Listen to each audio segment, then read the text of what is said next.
and the wonders of his love, and wonders of his love, and wonders of his love. Yeah! Joy, joy,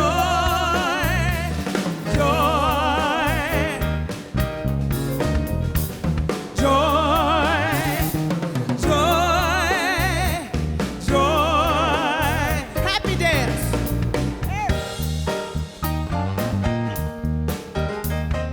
Come on and clap. Get some joy.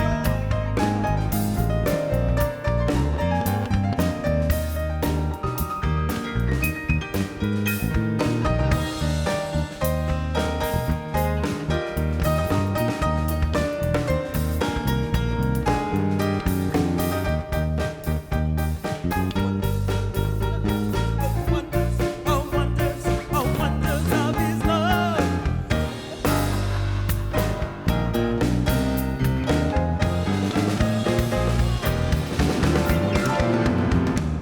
Joy,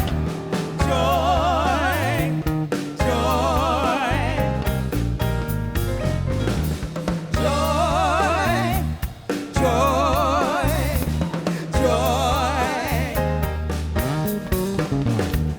joy, joy, joy, and let me sing about some joy, joy, down deep in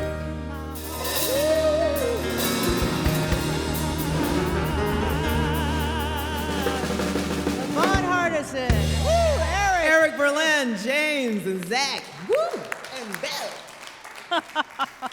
Oh my, when I saw the word joy, I thought we were going to do Jeremiah was. Never mind. The bullfrog was a good friend of mine. Never understood a world, he said, or something like that. But he had some really good wine, right? The only part I know is joy to the world. That was. Anyway, so I will say, though, that when I knew that we were having Christmas carols, I really thought, that's like comfort food, isn't it? Christmas carols are like comfort food. I was raised until my grandmother saw the light at, like 70, which I think is a good time to see the light if you think you're, Anyway, I was raised in an agnostic, atheist family. And we still sang Christmas carols. It was because there was just something culturally peaceful and enriching and enlivening about it. And I think that culturally shared traditions bring us together. Whether we adhere to the story behind the traditions or not, those traditions bind us. Like there was a tradition for a long time that the Bon Marché was the beginning. Remember when they lit up the tree on the Bon Marché? That was the beginning of the Christmas season for Seattle. And it was a shared tradition. And there's just something beautiful about that. I think that people like it. And even though I don't take the story literally anymore, and there was a time I did, even though I don't take the story behind the carols literally anymore, they're still important to me. Some of the reasons that I shifted is just a lot of study in ministerial school and also since then. And what I found is that holy people needed a magical birth story to validate their spiritual authority. So, for instance, Krishna, who was revered in India, was born to a virgin, and the king found out and imprisoned all the virgins. A little bit different story. He imprisoned all the virgins, waiting for the boy to be born, and then somebody whisked him off. Buddha Buddha was born while his mother was in ecstasy swinging on a swing. Don't know how that, anyway. Horus was born magically to Osiris and Isis, and he was born to wipe out the evil that was taking place because of his uncle in the Nile Valley. And Zeus, there were just lots of stories about Zeus and interesting births. So I just want to say that just because I don't believe a story is true, that does not mean that I don't think it's empty of meaning. Perhaps the story is perpetuated all over the world because there's meaning in it. So this is also based on the works of Joseph Campbell, who studied myths and how myths have different faces, hero of 1,000 faces. There's different faces, and yet that myth is there because there's a meaning to it that we can all take part of. So let's just take a line from the story. God so loved the world, it gave its only begotten Son. And that can be interpreted as one son, but it can also be interpreted that we're all the begotten of the one. We're all the begotten. It begets us. I mean, where else did we come from, really? And what's our spiritual DNA? What was our spiritual source? How many of you know you were around before you got here? I mean, you just have this experience of I've been around this block before. This world has turned before.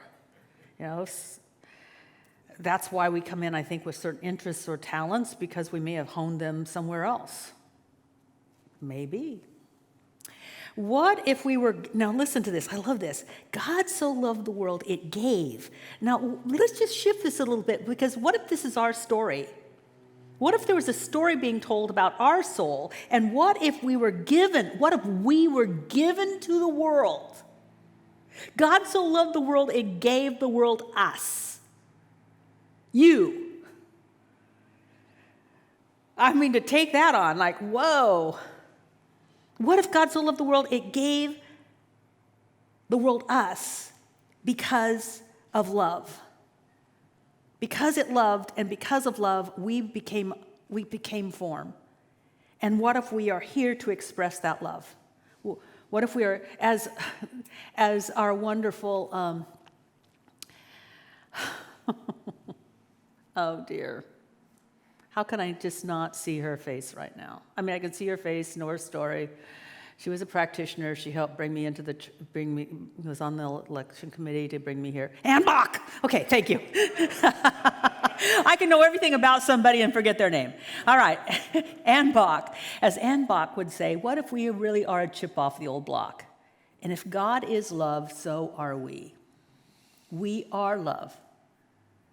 We were created of love, we were created for love, and we were created because of love. Thus, love. Usually I usually wear red on this day, but I just had to get the whole theme across. I want to get you from hearing and from visuals and anything else I can do. The gift of love. The gift of love, too many mystics have said, but I'm going to say it really, I'm going to quote Teilhard de Chardin right now, who was a Jesuit priest, who was also a paleontologist. And he said, love is the most powerful force on the earth. And others have said the reason that we have not been able to do what we could do as a human race is because we have not yet harnessed the power of love. We haven't done it yet. See, love heals and it lifts and it empowers. And how many of you would like to be healed, lifted, and empowered? A little love in the house. Thank you. So let's have the intention that starts to shift today. The problem with that is that people can say they want love and they still think of it as like hearts and flowers and everybody agrees with me, and isn't it all nice? The issue with bringing love into the earth, to earth, bring love to earth, meaning manifestation. Not earth like this planet, but manifestation. To bring it into a manifest expression. The issue is that we will have to change. Not the world, but us. If it's going to happen, it's up to us. So that's what I want to talk about today, is because I'm on this thing. It's like, how can I be the place where love shows up? How can I be the place that not only am I lifted, but I lift others? How can I heal myself and heal others? How can I be that presence? You know, there's a phrase that I really enjoy. I'm not sure where I got it, but I'm really enjoying it. Oh, by the way, isn't it kind of nice? The little wood things, it makes it a little warmer. And it's only the beginning. You come every week. More is happening. Stuff is happening in the walls. Those are not rats or termites. I love it. We train the termites to do it just so nice. That's so that we can have the kind of electricity that we need, so that we can have an HVAC system, so that it can actually be cooled in the summer and really nice and warm in the winter, and it's going to be more efficient and green and all sorts of things. So I'll just let you know that the more you show up here, the more you go, oh, change. Anyway, we're not done yet. Anyway, here's the phrase I like. Enlightenment is the process of letting go, not acquisition. See, people think if I know enough, if I get this idea, then if I learn enough, then I will become enlightened. Like there's going to be something that happens to me that will enlighten me. Guess what? The light's already in you. You are lit.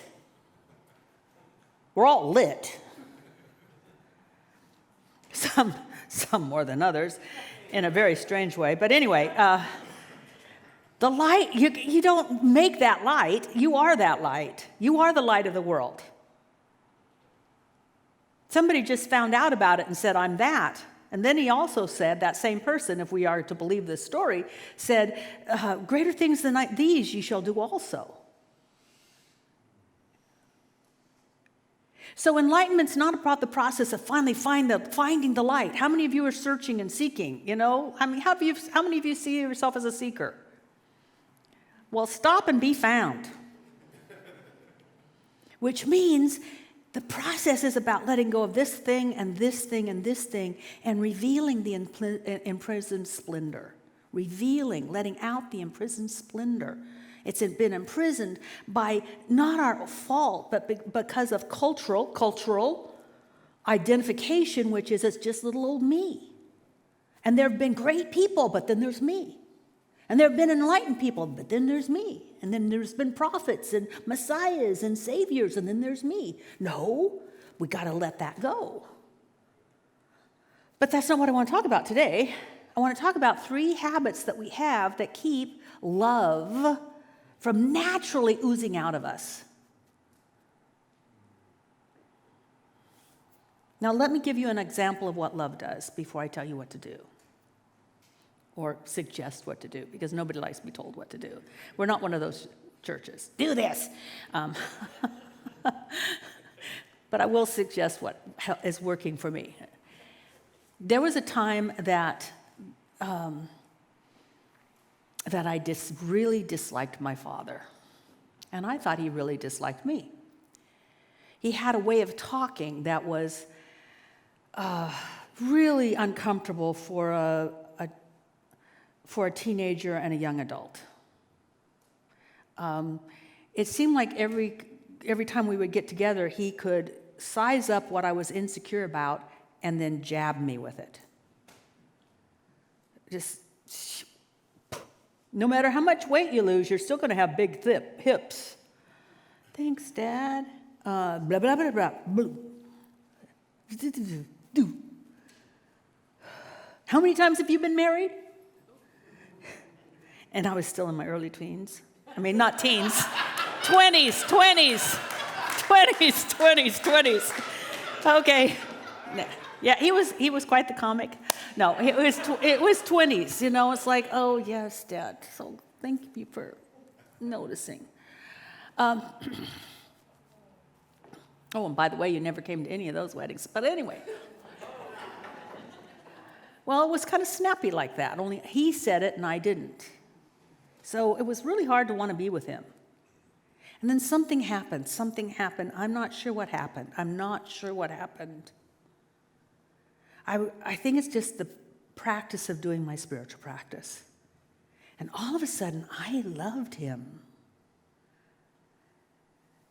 I just loved him. And all I saw, I was like, and then I could even appreciate his zingers. And I remember once, which really made him, like, it really solidified our relationship, and we got so close. I'm so glad we did before he left this incarnation. I remember saying to him once, "Dad, you're a genius. How is it that you always know exactly what I really wish you wouldn't talk about? I mean, how do you do it?" And he looked at me because he had never thought that it was a skill. And it is. He had a skill.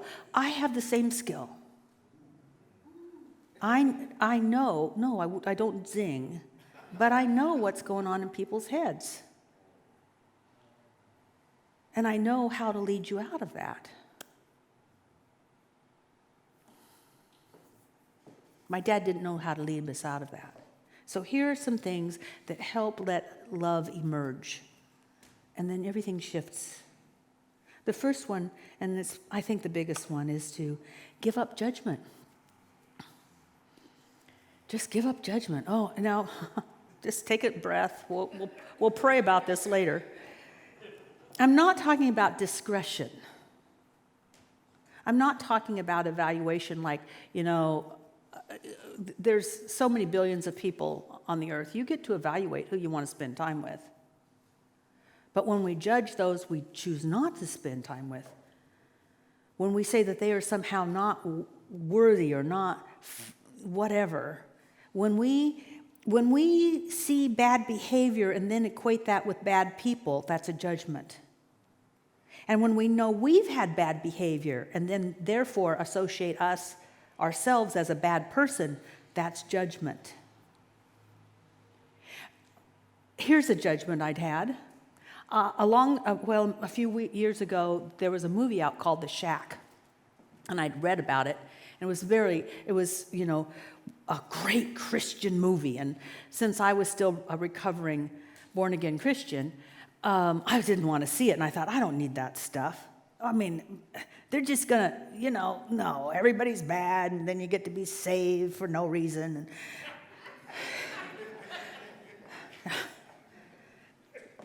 I'm sorry, that went through my head. I'm just telling you what went through my head. I'm sorry. But I've been there, and I remember I'm not worthy of being saved, but will save you anyway. Which is not a real self-esteem builder for me, for my experience. But Tim and I are running out of Netflix shows to watch, and so we watched The Shack together. And both of us said at the end, we'll watch it again. It had such wisdom in it. And one of the things was that the protagonist was filled with judgment. He was judging the God.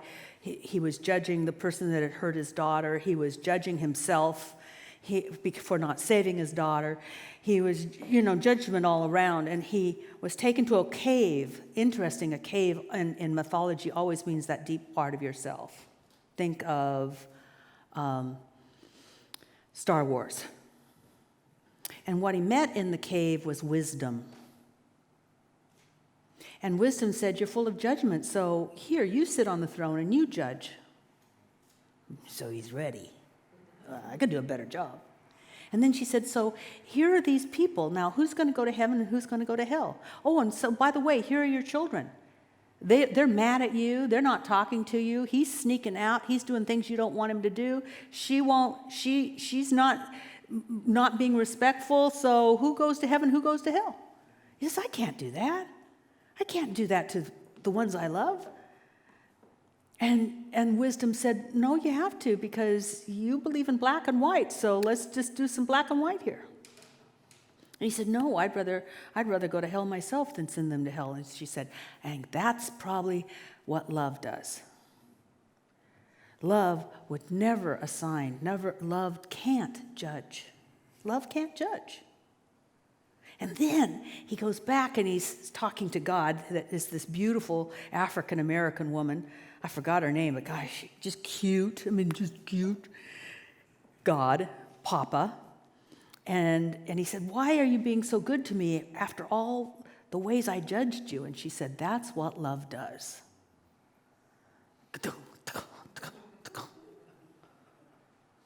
That's what love does. That's not what humans do sometimes. But now listen, when I'm speaking, I want you to check, not your head, because in your head, I bet you're running through and thinking of the people that should be judged and that you would rightfully judge.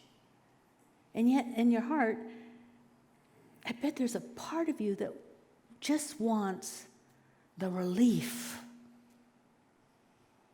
of not judging. What a relief. It's not my job. It's not my job. And you still get to decide who you hang out with. And you still get to decide who you vote for. And you still get to decide which charities you give to. But to judge is painful. The next thing is projection. To project is to take our own limitations and see them in someone else. In the Bible, there's another story, and this is told by Jesus, and he says, you're going to try to take a splinter out of somebody else's eye, but it's really a reflection of the log in your own. Now, that's a story because it's a log, you'd notice. But he was so clear. It's like, you can't see it because you're so close to it, so you see it in others. I've worked with so many people, and sometimes I don't say it to them because sometimes they don't give me permission. But oftentimes, people are complaining about things in someone else that I know they're doing in their own life. And so if I see it in other people, I probably do it myself. It's very difficult to see it in yourself. That's why it's good to have a really honest prayer partner and a really honest Sangha, which is a spiritual community, where they can say, just take a deep breath. What if we healed that in you? What if that was healed in you? Would you see it in them? Now, you might see it, but you wouldn't judge it. You'd see it, but you wouldn't judge it. I've said this before, but it bears repeating that there's a certain politician that I judged a lot. Now, it could be anybody, you know that. People are judging. People judge everybody. People judged Obama. People judged Trump. People are judging Biden. So let's just know that when you get a big figure up there, there's an opportunity for projection and therefore judgment. It goes with the territory.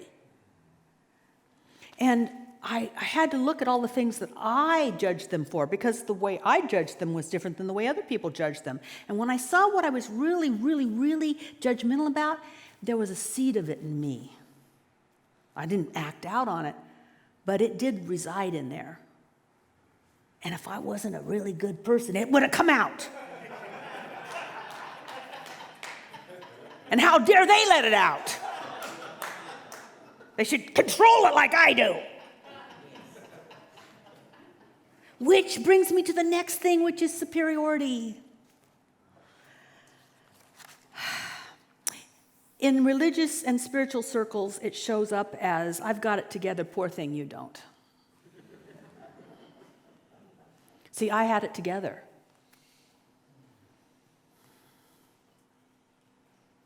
See, love doesn't take sides.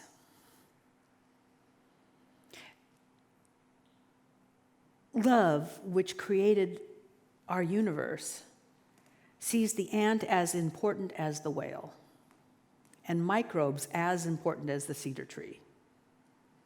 And yet we would evaluate. And that superiority shows up as men versus women, and straight versus all the other choices. I don't know if they're choices, but I used to be, I mean, I'm not like, it's just a proliferary of, I'm just still learning. So please just love me as I'm, wow. Wow. But there's still like straight's right. and her, it's like, no, how, if God created it, it didn't say this is better than that. And God did not say white is better than all the other varieties of showing up. There is no superior or inferior. Because if we believe that, then we are going to start putting ourselves on a scale with other people, which means we can never be ourselves. We're either going to try to be better than we think we are to some people, and then superior to others. I mean, it's like, no. Love doesn't do that. Now back to the shack. The Holy Spirit was there too. And when the Holy Spirit touched the eyes of the protagonists and said, we want you to see what we see, and what they saw was just light and vibration. No differences except what showed up as light and life and vibration. And it was really pretty. I try to now catch myself judging, projecting, and creating a false hierarchy. Just like I sometimes create a false hierarchy by saying, well, I don't know why anybody wouldn't believe the way we believe. Do you see what that is? Subtle hierarchy. But it's really hard. And so,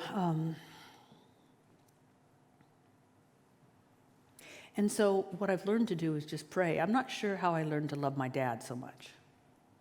But the more I pray, the more I catch myself easily just not judging. Like, the Robert Frost poem, The Road Less Traveled? I'll find myself knowing I could judge, and I'm just not. Knowing that might be a projection, and then just not. Knowing that I want to feel superior because that will make myself feel good, and then just not.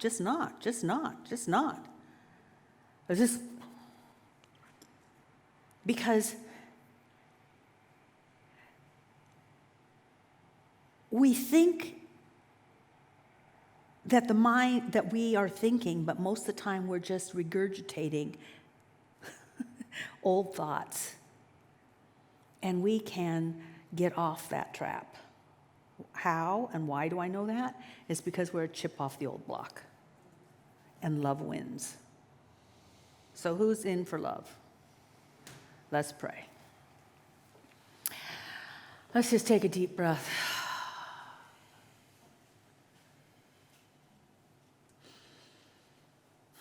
And I'm so grateful. I turn my attention with great gratitude to a power so much greater than I am. We are. And yet that power is present, has always been present, will always be present. Can't go anywhere because it's the only thing that is. And that power is the love intelligence of the universe. Love is intelligent. And intelligence is loving. And that love intelligence abides around us, in us, and acts through us. And so I speak my word that for every person in this room who chooses to let love have its way with them, then love is having its way with them. It's having its way with me. And love is lifting us up so that we see the world as love sees the world. And we are able to fall in love with the world, no matter how silly it is and how unskilled it is and how quirky it is. And no, love just sees love and lovability. And that love is letting us know how lovable we are. And that love is allowing us to heal deeply, to not project our stuff onto other people, but to see the logs in our own consciousness. And love can dissolve those logs. For love has that ability to right all things and bring us back into balance in our mind, in our body, and especially our spirit. I give thanks that love reveals that all are equal in the heart, in the life, in the mind, in the consciousness, in the energy, and the love intelligence of God. And we are an integral part of that, no better, no worse. And yet, in that feeling, there's only camaraderie. There's only collective energy for good. And so if these words appeal to you, simply put your heart on your hand on your heart in your hand, and say, let love have its way with me. May I be love in form on earth from this day forward. And so it shall be.